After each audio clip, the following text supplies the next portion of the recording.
नदिया SIR सुनवाई के मानसिक दबाव से मौत, गृह शिक्षक की आत्महत्या से करीमपुर में हड़कंप। पूरी खबर जानने के लिए देखते रहिए TNI 24। नदिया एसआईआर सुनवाई के मानसिक दबाव से मौत, गृह शिक्षक की आत्महत्या से करीमपुर में हड़कंप।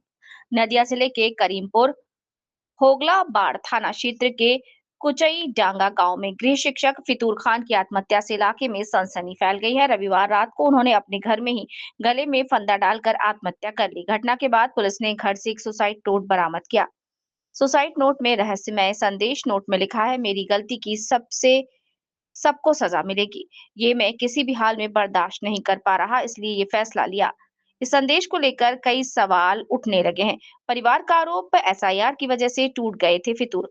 परिवार का दावा कि एसआईआर संबंधी सुनवाई के मानसिक दबाव से फितूर खान टूट चुके थे। परिवार से पता चला है कि उनकी पत्नी के एसआईआर फॉर्म को लेकर सुनवाई में बार-बार त्रुटियां पकड़ी जा रही थी। पहचान पत्र और जरूरी दस्तावेज कई बार जमा करने के बावजूद समस्या का कोई स्थायी समाधान नहीं हो रहा था। इस स्थिति में वे गहरे डर में जी रहे थे। परिवारजनों को बार-बार कहते, क्या मुझे बांग्लादेश भेज दिया जाएगा? इसी भय और अनिश्चितता से उन्होंने ये कदम उठाया। परिवार का कहना है, हालांकि सुसाइड नोट में एसआईआर का सीधा जिक्र नहीं है, लेकिन परिवार का आरोप है कि प्रशासनिक प्रक्रिया का दबाव और भविष्य की अनिश्चितता ने उन्हें आत्महत्या के लिए मजबूर कर दिया। परिवार और गांव में शोक की लहर। मृतक फितूर खान के परिवार में उनकी पत्नी और 14 वर्षीय एक बेटी है। कुचईडांगा गांव में शोक का माहौल है। पुलिस ने पूरी घटना की जांच शुरू कर दी है और सुसाइड नोट की छानबीन कर रही है। जिला नदिया, पश्चिम बंगाल से पृथ्वीराज मित्र की रिपोर्ट। আমরা এর কি বিচার কারণে চাই। মারা গেল উনি? একদম পরিষ্কার এসআইয়ের কারণে মারা গেছে। আপনি কি চাইছেন আপনারা? আমরা এখন আন্দোলনে নামবো, নির্বাচন কমিশনারের বিরুদ্ধে আমরা আমরা বৃহত্তর আন্দোলনে আন্দোলনে নামবো। নামবো। এতে যতদূর যেতে হয় আমরা যাবো, যা করার দরকার আমরা করবো, আমরা কাউকে ছেড়ে দেবো না। আর পশ্চিমবাংলার এই যে কতজন সারা প্রাণ নেবে? পশ্চিমবাংলায় যে আন্দোলন চলছে এর বিচার চাই। পশ্চিমবাংলার কতজনের এই প্রাণ নেবে? কতজনের প্রাণ চাই, আর এইভাবে কতজনের প্রাণ মানুষকে চাই নির্বাচন বিরক্ত, কমিশনার। হয়রানি করে শেষ করে ফেলছে মানুষকে। এর জন্য এর আর কত লোক মরবে? আজকে আমরা পথে আন্দোলনে নামবো।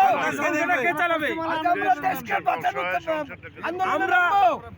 আমরা হয়তো কখনো আন্দোলনে নেমে পড়বো, এইভাবে আমরা এখন ছেড়ে নামতে দেবো পারি না, না। আমরা ছেড়ে দেবো না। আমরা বৃহত্তম আন্দোলন করব, আন্দোলনের মধ্যে থাকব। আমরা যে কোনো মতে রাস্তা অবরোধ করতে পারি। আমরা আমরা রাস্তা বিচার অবরোধ চাই। করি। এর বিচার যদি না হয় আমরা রাস্তা অবরোধ করব। বহু কিছু করি। ঘটনা হলো, আমার কাকিমার এসআইআর এর নোটিশ এসেছিলো হিয়ারিংয়ের, সেটা 16 তারিখে। ওই নোটিশ আসার দিন থেকেই খুব আমার কাকা, ওই ছোটো কাকা প্রচণ্ড টেনশনে ভুগছিল যে কী হবে, জেল হয়ে যাবে, কি হয়ে যাবে।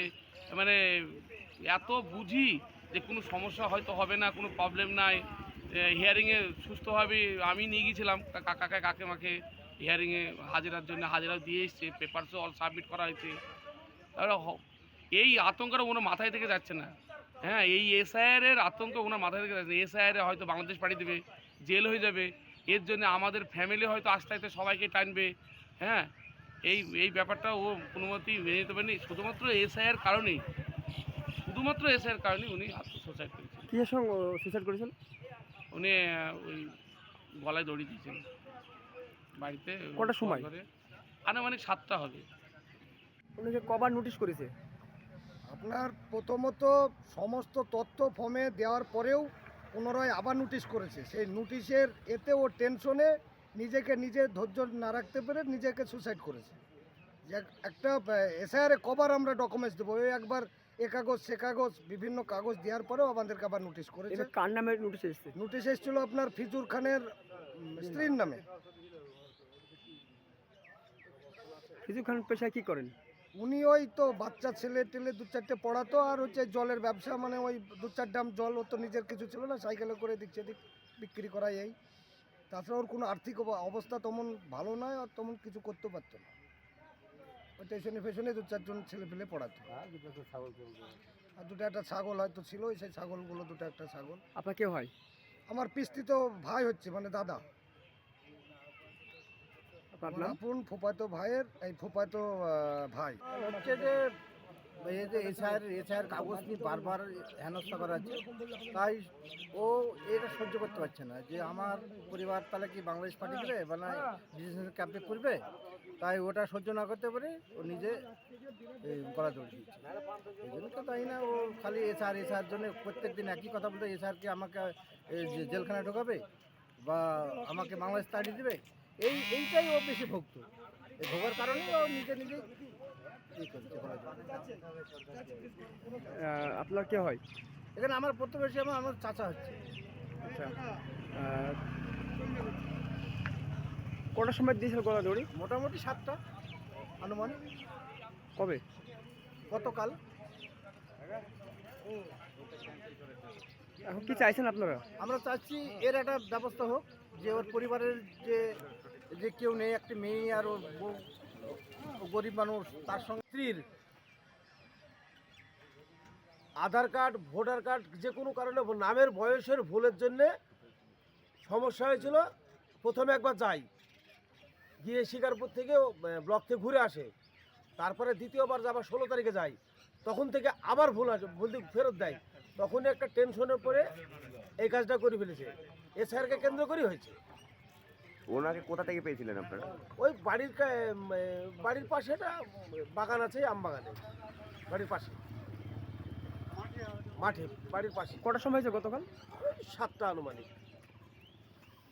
আর এত গলা দড়ি দিল কি কারণে? ওই এসআরকে কেন্দ্র করে। ওর নামে কি বারবার ভুল আসছে? ওর নামে না, ওর স্ত্রীর নামে। তা ওর স্ত্রীর নামে ভুল আসছে, ওর নামে ভুল আসছে কি? ওর টেনশনে, ওর স্ত্রীর নামে ওই হয়তো আমার স্ত্রী হয়তো আর একজন থাকতে পারবে না, কি এরকম কিছু একটা ঘটেছে, হয়তো ভেবেছে আমার স্ত্রী থাকতে পারবে না,